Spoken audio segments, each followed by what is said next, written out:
Hello friends, मैं आदर्श एक बार फिर से स्वागत करता हूं आप सभी का आपके अपने YouTube channel learn and analysis पर। जैसा कि आप सभी जानते हैं कि पिछले 2 दिनों से हमने एसएससी के लिए एक क्विक रिवीजन के नाम से सीरीज स्टार्ट की है, जिसमें हम पिछले वर्षों में पूछे गए प्रश्नों का आंसर आपको बताते हैं और सॉल्व कराते हैं। और ये क्वेश्चंस जो आज के टॉपिक में हैं वो वैदिक सभ्यता 2016 से 18 के बीच पूछे गए प्रश्न हैं। तो चलिए हम स्टार्ट करते हैं आपका आज का क्विक रिवीजन। तो देखिए दोस्तों, आज का आपका जो पहला क्वेश्चन है वो है ऋग्वेद में सबसे प्रमुख देवता कौन है। तो ऋग्वेद के जो सबसे प्रमुख देवता वो इंद्र हैं। ओके। आपका दूसरा क्वेश्चन है उपनिषदें पुस्तक हैं, तो ये किस पर पुस्तक हैं? दर्शन पर आधारित पुस्तकें हैं। तीसरा क्वेश्चन है आपका चार माने जाने वाले वर्णों में से पहले स्थान पर तो कौन है? पहले स्थान पे कौन है? तो ब्राह्मण है। ओके। चौथा है श्रीमद् भागवत गीता किसका भाग है? तो श्रीमद् भागवत गीता महाभारत का भाग है। पांचवें क्वेश्चन में बात करें तो भारतीय संगीत का आदि ग्रंथ किसे कहा जाता है? तो भारतीय संगीत का आदि ग्रंथ सामवेद को कहा जाता है। छठा क्वेश्चन है किस वेद में वैदिक युग की प्राचीनतम संस्कृति के बारे में बताया गया है? तो ये ऋग्वेद में वैदिक युग की प्राचीनतम संस्कृति के बारे में बताया गया है। सेवेंथ है जौ, गेहूं, चावल और तंबाकू में से किस फसल का ज्ञान वैदिक सभ्यता के लोगों को नहीं था? तो जो तंबाकू फसल है इसका ज्ञान वैदिक सभ्यता के लोगों को नहीं था।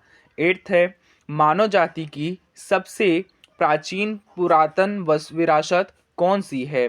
मानव जाति की सबसे प्राचीन पुरातन विरासत कौन सी है? तो ये आपकी ऋग्वेद है। Okay friends. नाइन्थ क्वेश्चन की बात करें तो चारों वेदों में से सबसे पुराना वेद कौन सा है? तो चारों वेदों में से सबसे पुराना वेद क्या है? वो आपका ऋग्वेद है। टेंथ में बात करें प्राचीन भारत में लोगों को कितने वर्णों में विभाजित किया गया था? तो प्राचीन भारत में लोगों को कुल 4 वर्णों में विभाजित किया गया था। 11th है नाचिकेता और यम के बीच सुप्रसिद्ध संवाद किस उपनिषद में उल्लेखित हैं? तो ये आपका कठोपनिषद में उल्लेखित हैं नाचिकेता और यम के बीच सुप्रसिद्ध संवाद। 12th क्वेश्चन की बात करें तो आयुर्वेद, यजुर्वेद और गंधर्व वेद तथा शिल्प वेद में से कौन उपवेद के अंतर्गत नहीं आता है? तो यहाँ पर आपका आयुर्वेद भी उपवेद है, गंधर्व वेद भी उपवेद ही है और शिल्प वेद भी उपवेद है। लेकिन जो आपका ये यजुर्वेद है ये आपका उपवेद नहीं है, ये पूर्ण वेद है। चलते हैं अगले क्वेश्चन पर। और आपका 13th क्वेश्चन है संस्कृत वेद, उपनिषद, पुराण और धर्मसूत्र किस भाषा में लिखे गए हैं? तो वेद, उपनिषद, पुराण और धर्मसूत्र संस्कृत भाषा में लिखे गए हैं। किस भाषा में? संस्कृत भाषा में। 14th क्वेश्चन की बात करें तो कौन सा वेद धार्मिक अनुष्ठानों से संबंध रखता है? तो धार्मिक अनुष्ठानों से संबंध रखने वाला वेद यजुर्वेद है। 15th है उपनिषद क्या हैं? तो ये हिंदू दर्शन के स्रोत हैं। ओके। उपनिषद हिंदू दर्शन के स्रोत हैं।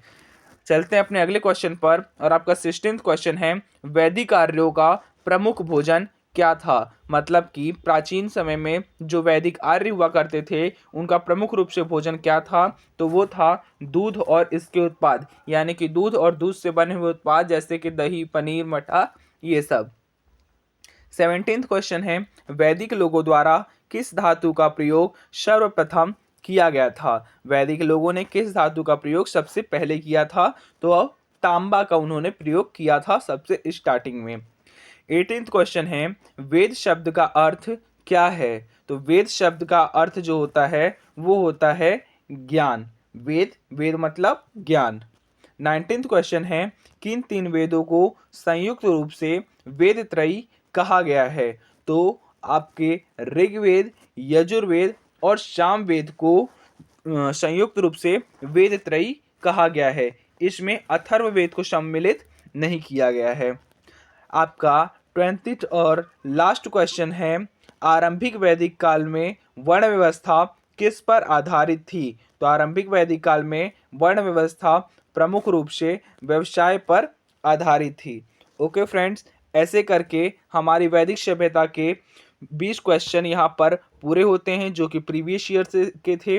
आप इन क्वेश्चन को चाहें तो दोबारा रिवाइज भी कर सकते हैं। ये क्वेश्चन वन लीनियर फॉर्म में इसलिए दिए गए हैं ताकि आप कम से कम समय में ज़्यादा से ज़्यादा रिवीजन कर सकें। तो चलिए फ्रेंड्स, हम कल फिर मिलेंगे वैदिक सभ्यता के ऊपर एक रिलेटेड नई वीडियो पे।